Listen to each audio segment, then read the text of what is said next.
ఈ సమస్త సృష్టి అంతా యేసు ప్రభువే సృష్టించాడంట కదా. ప్రూఫ్ ఏంటి? Praise Lord. దేవుని యొక్క మహాకృపలో మీ అందరికీ కూడా ఈ వీడియోకి స్వాగతం పలుకుతున్నాను. హిట్ టీవీ న్యూస్ ఛానల్లో నేను ఒక ఇంటర్వ్యూ చూశాను. జాన్ బాబు గారు అలాగే యాంకర్ చేస్తున్నటువంటి ఇంటర్వ్యూని చూడటం జరిగింది.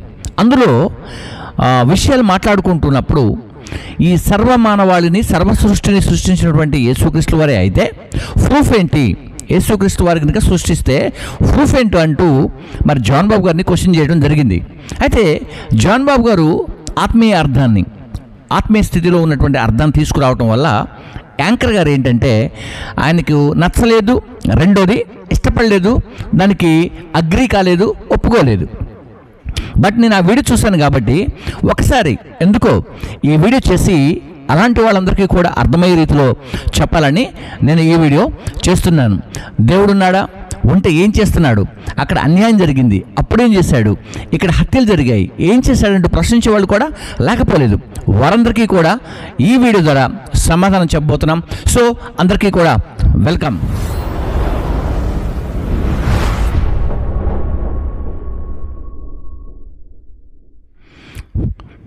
రైట్, దేవుని ప్రజలారా, దేవుని పిల్లారా, మీ అందరికీ కూడా ఈ వీడియోకి స్వాగతం పలుకుతున్నాను. ముందుగా అసలు ఆ వీడియోలో వారు ఏం మాట్లాడుకున్నారో ఒక్కసారి మనము వినటానికి ప్రయత్నం చేద్దాం. మీకు సృష్టి అంతా యేసు ప్రభువే సృష్టించాడంట కదా. ప్రూఫ్ ఏంటి? సేమ్ నువ్వు చెప్పిన దాంట్లోనే ఆన్సర్ ఉంది. మళ్ళీ చెప్పండి. రైట్, విన్నారు కదా. యాంకర్ ఏమంటున్నాడంటే ప్రూఫ్ ఏంటి. ఇప్పుడు ఈయనే కాదు, దాదాపుగా చాలామంది యాంకర్స్ ఉన్నారు. ఈ సిగ్నేచర్ స్టూడియోలో ఉన్నటువంటి ఉపేందర్ కానీ, నాగరాజ్ గారు కానీ, ఇంకా మహేంద్ర గారు కానీ, ఈ యాంకర్స్ అందరూ కూడా యాంకర్ హోస్ట్గా ఉన్నటువంటి ఆ ప్రశ్నలు అడుగుతున్నప్పుడు వాళ్ళు చాలా పెద్దగా ఫీల్ అయిపోయి ప్రపంచాన్ని జయించినట్లుగా, లేకపోతే అడుగుతున్నటువంటి ప్రశ్న ఎదుటి వ్యక్తి చెప్పలేడేమో అని అనుకుంటూ వారు ఏం చేస్తూ ఉంటారంటే అప్పుడప్పుడు చాలా సంబరపడుతుంటారు. ప్రశ్నలు అడిగిన తర్వాత చెప్పేదానికి వినరు, రెండోది అర్థం చేసుకోరు. ఒకటి విషయం గమనించాలి, ఆత్మీయ సంగతులు, ఆత్మపరమైనటువంటి సంగతులు, ఆత్మీయ స్థితి కలిగినటువంటి సంగతులు ఆత్మపూర్ణులకి అర్థమవుతాయి. రైట్, శరీర సంబంధమైనటువంటి విషయాలు చక్కగా అర్థమవుతాయి. అంతేకాకుండా అక్షర జ్ఞానం కలిగినటువంటి వారు ఉన్నారు. థర్డ్ లెవెల్లో అక్షర జ్ఞానం కలిగినటువంటి వారు ఉన్నారు. అక్షర జ్ఞానం కలిగినటువంటి వారికి అక్షర జ్ఞానముతోనే సమాధానం చెప్పాలి. Okay, right. కాబట్టి ఈ సమయంలో ఈ యాంకర్కి మనం సమాధానం చెప్తున్నాం. ఒకసారి మీరందరూ కూడా ఈ సమయంలో ఈ వీడియోని వీక్షించి మీ అందరి యొక్క మరి సమాధానాన్ని కూడా వీలుగా ఉంటే నాకు తెలియజేయాలని కూడా నేను కోరుకుంటున్నాను. ముందుగా ఈ యాంకర్కి సమాధానం చేద్దాం, తర్వాత కొన్ని విషయాలు మాట్లాడుకుందాం. సో నేను రుజువు చేయబోతున్నాను. ఏంటి ఆ రుజువు అంటే, ముందుగా యేసుక్రీస్తు వారు ఈ సర్వమానవాళికి, సర్వ సృష్టికి ఆయనే ఆధారభూతుడు, లేకుంటే సమస్తమును సృష్టించిన వాడు ఆయనే, నిన్ను కూడా సృష్టించిన వాడు ఆయనని నేను ఇప్పుడు డిక్లరేషన్ ఇవ్వబోతున్నాను. అది నీకు ఖచ్చితంగా అర్థమయ్యే రీతిలో నేను చెప్పబోతున్నాను. ఎందుకంటే జాన్ బాబు గారు కూడా చెప్పగలరు, బట్ అక్కడికి వెళ్ళిన తర్వాత కొన్ని విషయాలు ఆలోచనలో తొందరపాటు వలన రాలేకపోతాయి కనుక ఈ వీడియో చేస్తున్నాను. రైట్, ఓకేనా. రైట్, యాంకర్ ఆయనే కాకుండా టోటల్గా వీడియో చూస్తున్న ప్రతి ఒక్కరు కూడా ఎవరైనా సరే ఒకసారి చక్కగా సంపూర్ణంగా వినాలని నేను కోరుకుంటున్నాను. అంటే మనుషుల గురించి మాట్లాడాడు, తండ్రి కొడుకుల గురించి, లేకుంటే నేను కూడా దేవునికి అట్లా మాట్లాడాడు. కాబట్టి ఆ విషయాన్ని మనం సంపూర్ణం చేద్దాం. గమనించండి, ఇక్కడ ఆదికాండం అని బైబిల్ ఒకటి ఉంది. బైబిల్లో పరిశుద్ధ గ్రంథంలో ఆదికాండం ఉంది. దాంట్లో 2వ అధ్యాయం ఉంది. అక్కడ 7వ వచనంలో ఈ మాట రాశాడు యాంకర్, అలాగే జాన్ బాబు గారు. మరి టోటల్గా వీడియో చూసిన ప్రతి ఒక్కరు కూడా గమనించండి. నేను మీకు స్క్రీన్ మీద కూడా వేస్తాను. దేవుడైన యెహోవా నేల మట్టితో నరుని నిర్మించి వాని నాసికారంధ్రంలో జీవవాయువు ఊదగా నరుడు జీవ ఆత్మ ఆయను అని రాశాడు. ఇక్కడ జీవాత్మ ఆయను. ఓకే సార్, దేవుడు చేశాడు, అందరిని చేశాడు, మమ్మల్ని కూడా చేశాడు, ప్రూఫ్ ఏంటి అని అంటారు కదా. Okay, right. నరుణ్ణి చేసిన దేవుడు నరునికి మరణాన్ని కూడా పెట్టాడు. ఓకే, నరునికి మరణం కూడా పెట్టాడు. మనిషిని దేంతో చేశాడట? నేల మట్టితో చేశాడు. ఓకేనా, నేల మట్టితో చేశాడు మనిషిని అని ముందుగా చెబుతున్నాను. రెండవదిగా అదే మట్టితో చేసినటువంటి మనిషికి మరణం కూడా పెట్టాడు. ఎక్కడ పెట్టాడంటారా? మరొకసారి ఈ విషయాన్ని నేను మీ ముందుకు తీసుకొస్తాను. ప్రసంగి గ్రంథం 12వ అధ్యాయం. ప్రసంగి గ్రంథం 12వ అధ్యాయంలో ఒకసారి ఈ మాటను మనము చదువుకోవటానికి ముందుకు వెళ్దాం. మన్నైనది వెనకటి వలె మరణ భూమికి చేరును. ఏ మట్టితో చేశాడో దేవుడు ఆ మట్టి భూమిలోకి వెళ్ళాలి, మళ్ళీ భూమిలో పెట్టాలి మనల్ని. చచ్చిపోతే భూమిలో ఎందుకు పెట్టాలంటే ఎందుకే పెట్టాలి, మట్టికి మట్టి. ఓకే, మన్నైనది వెనకటి వలెన మరణ భూమికి చేరును. ఆత్మ దయచేసిన దేవుని యొద్దకు వెళ్ళాలి. అంటే జీవాత్మ వదిలాడు కదా, ఆత్మను వదిలాడు కదా. ప్రాణం, మనలో ఉన్న ప్రాణం, మనలో ఉన్నటువంటి ఆత్మ, అది దేవుడిచ్చినటువంటిది. కాబట్టి మట్టితో చేశాడు కాబట్టి మట్టికి వెళ్ళిపోవాలి, తిరిగి ఆత్మ అక్కడికి వెళ్ళాలి. రైట్, ఇప్పుడు నీకు ఇచ్చే ఆన్సర్ ఏంటో తెలుసా? ఇప్పుడు గమనించండి. ఈయనే చేశాడు అని నేను చెబుతున్నాను, ఈయనే సృష్టించాడు అని నేను చెబుతున్నాను. సృష్టిస్తూ నీకు ఇప్పుడు టెస్ట్ పెడుతున్నాను. నువ్వు ఇప్పుడు ఏ టెస్ట్కి వెళ్తావో ఇక నీ ఇష్టం, లేదా నీ దగ్గర టెస్ట్ చేసుకునే అవకాశం కూడా ఉంది. ఇప్పుడు నువ్వు టెస్ట్ కొరకు వెళ్ళాల్సిన అవసరము లేదు, నీ దగ్గర టెస్ట్ చేసుకోవచ్చు. ఎలా చేసుకోవచ్చు అంటారా? ఇలా 2 చేతులు దగ్గర పెట్టండి, చక్కగా రుద్దండి. మీ చేతుల్లో నుంచి మట్టి వచ్చిందనుకోండి, మిమ్మల్ని సృష్టించిన వాడు కూడా ఆయనే. నీ చేతిలో మట్టి రాలేదనుకోండి, ఫర్ ఎగ్జాంపుల్గా డార్విన్ సిద్ధాంతం ఒకటి ఉంది, జీవ పరిణామ సిద్ధాంతం. ఒకవేళ మీ చేతుల్లో మట్టి రాలేదనుకోండి, ఒకవేళ మీరు ఆ కోవకు చెందిన వారేమో ఒకసారి టెస్ట్ చేసుకోండి. ఇక్కడ DNA టెస్ట్ అవసరం లేదు, ఇంకొక టెస్ట్ అవసరం లేదు, ఇంకొక టెస్ట్ అవసరం లేదు. ఓకేనా, అర్థమైందా? యాంకర్ గారు, మీరు ఆయన సృష్టి, ఆయనే మిమ్మల్ని సృష్టించాడు. మిమ్మల్ని కాదు, సర్వ మానవాళిని సృష్టించాడు. దేంతో సృష్టించాడు? నేల మట్టితో నరుని చేసి వాని నాసికారంధ్రంలో జీవవాయువుగా. నరుడు జీవాత్మ. ఆయన ఆ వ్యక్తికి మరణాన్ని ఇచ్చాడు. ఆ వ్యక్తికి మరణాన్ని ఇచ్చాడు. ఎట్లాంటి మరణం ఇచ్చాడు? మట్టైనది చివరికి భూగర్భంలోకి వెళుతుంది. ఆయన దయచేసిన ఆత్మ ఆయన దగ్గరికి వెళ్ళాలి. ఇది rules and regulations, terms and conditions. ఇది దేవుని యొక్క మాట, ఇది నీది నాది కాదు. అట్లా ఎందుకు చేయాలి సార్ అంటే, నువ్వు చెప్పినట్లు ఉండదు, నేను చెప్పినట్లు ఉండదు, అది ఆయన ఇష్టం. ఓకేనా, ఇక్కడ నీ శరీరంలో మట్టి ఉంటే ఖచ్చితంగా నువ్వు కూడా ఈయన సృష్టించిన వ్యక్తివే. నీ శరీరంలో మట్టి లేదనుకోండి, ఇప్పుడు DNA టెస్ట్ ఇదే అనమాట. నీకు నాకు పోటీ ఇదే. ఇలాంటి వాళ్ళు ఎవరున్నా సరే వారందరికీ కూడా టెస్ట్ చేసుకోండి. ఏ టెస్ట్ చేసుకుంటారు? మీ శరీరంలో మట్టి ఉందో లేదో మీరే చేసుకోవచ్చు. మట్టి లేదనుకోండి, మీరు ఒకవేళ డార్విన్ సిద్ధాంతంలో ఉన్నటువంటి వాళ్ళు కావచ్చు, బిగ్ బ్యాంగ్ థియరీలో ఉన్నటువంటి వారు కావచ్చు, చాలా రకాలుగా ఉన్నటువంటి వారు కావచ్చు, ఏ దేశమైనా ఏ ప్రాంతమైనా అందరూ కూడా మట్టితో చేయబడ్డ మనుషులని చెబుతున్నారు దేవుడు. అలాగే నీ లోపల గుండె ఉంది చూసారు, గుండె, హార్ట్, అది ఆయనే పెట్టాడు. అందులో గుండె ఉందని నీకు ఎవరు చెప్పారయ్యా? నీకు ఎవరు చెప్పారు? ఇది ముక్కని, ఇది నోరని, ఇది చెవని ఎవరు చెప్పారు నీకు? ఎదురుగా కనిపిస్తున్నవి చెట్లు కానీ వాటన్నిటికి పేర్లు ఎవరు పెట్టారు?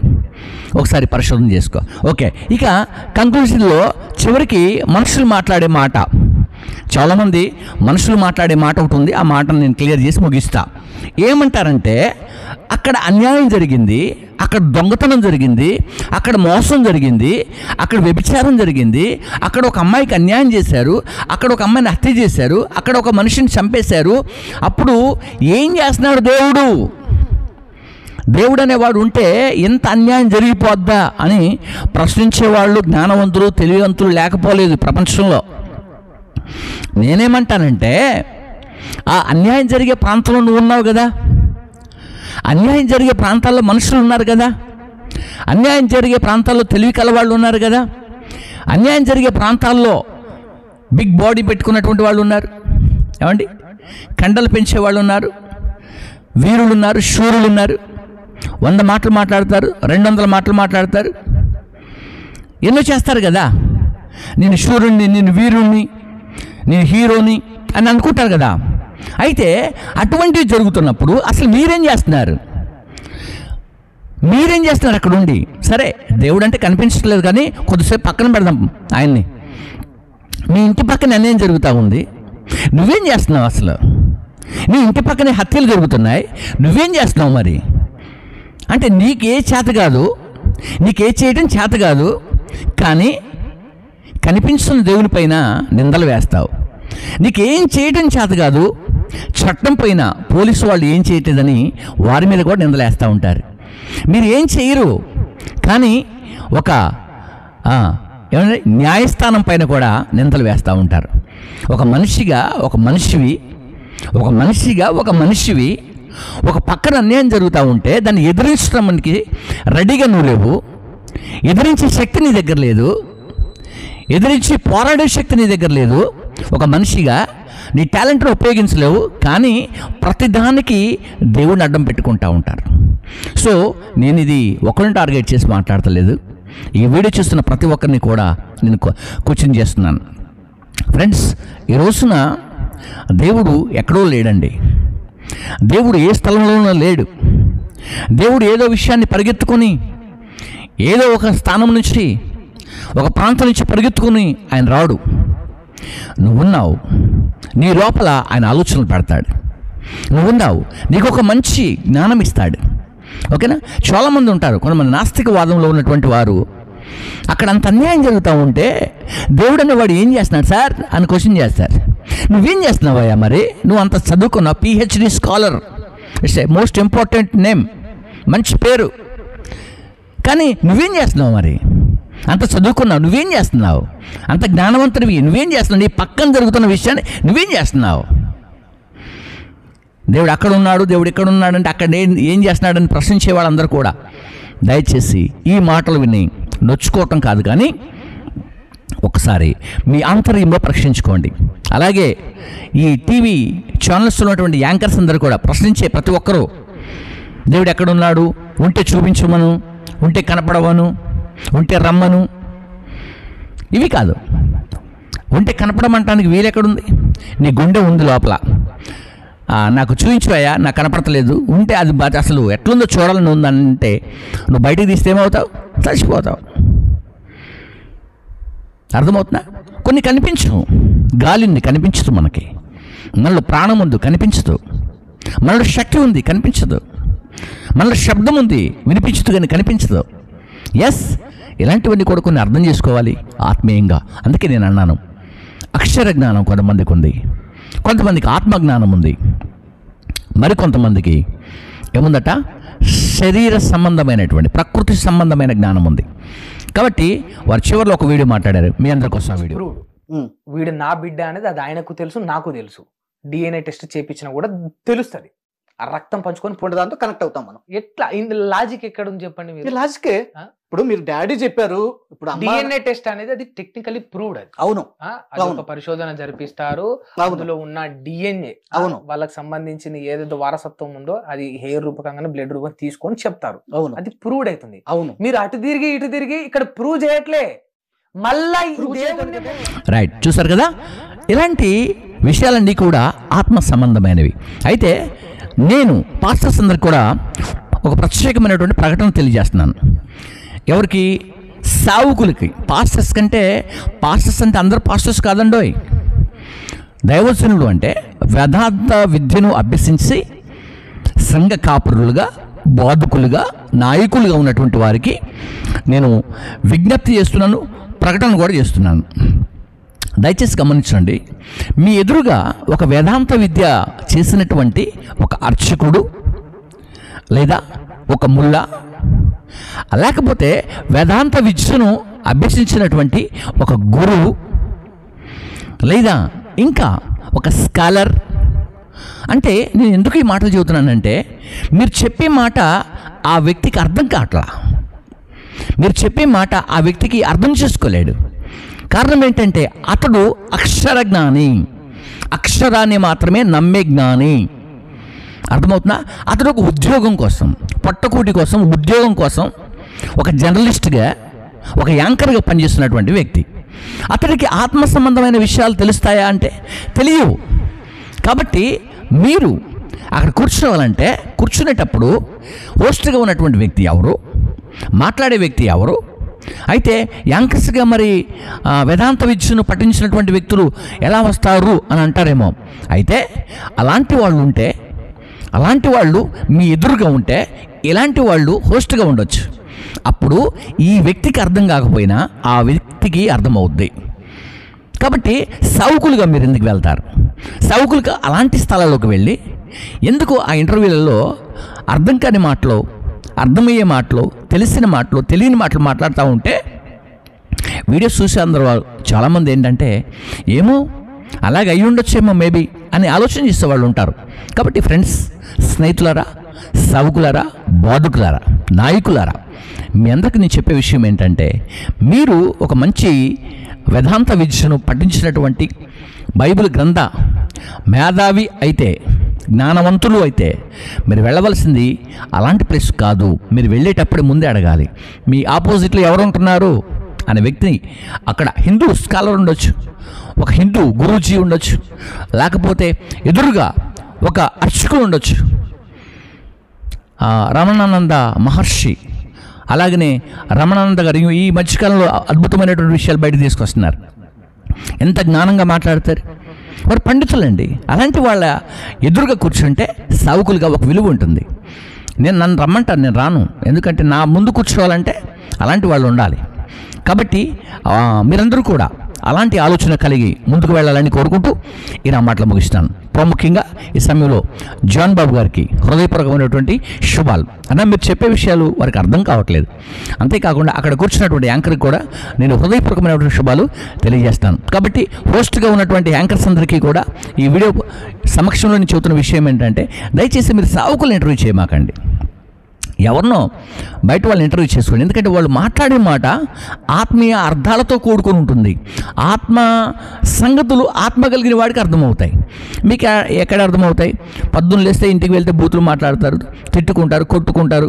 అసలు ఒక ప్రత్యేకమైన జీవితం మీకు ఉండదు. కాబట్టి మీకు అర్థం కాదు. కాబట్టి ఆత్మ సంగతులు ఆత్మలో ఉన్నటువంటి వారికి తెలుస్తాయి. ఒక అర్చకుడిని కూర్చోబెట్టండి, అద్భుతంగా తెలుస్తాయి. ఒక గురూజీని కూర్చోబెట్టండి, అద్భుతంగా తెలుస్తాయి. లేకపోతే ఒక మహర్షిని కూర్చోబెట్టండి, అద్భుతంగా తెలుస్తాయి, వాళ్ళకి అర్థమవుతాయి. ఒక ముల్లాన్ని కూర్చోబెట్టండి, అర్థమవుతాయి వాళ్ళకి. ఒక స్కాలర్ని కూర్చోబెట్టండి, అర్థమవుతాయి.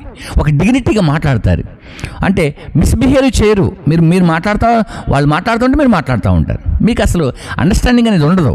కాబట్టి కొన్ని విషయాల్లో కొంతమంది ఉంటారు, ఆ క్యాప్ పెట్టుకున్న వ్యక్తి కూడా ఉంటాడు ఆ యాంకర్గా.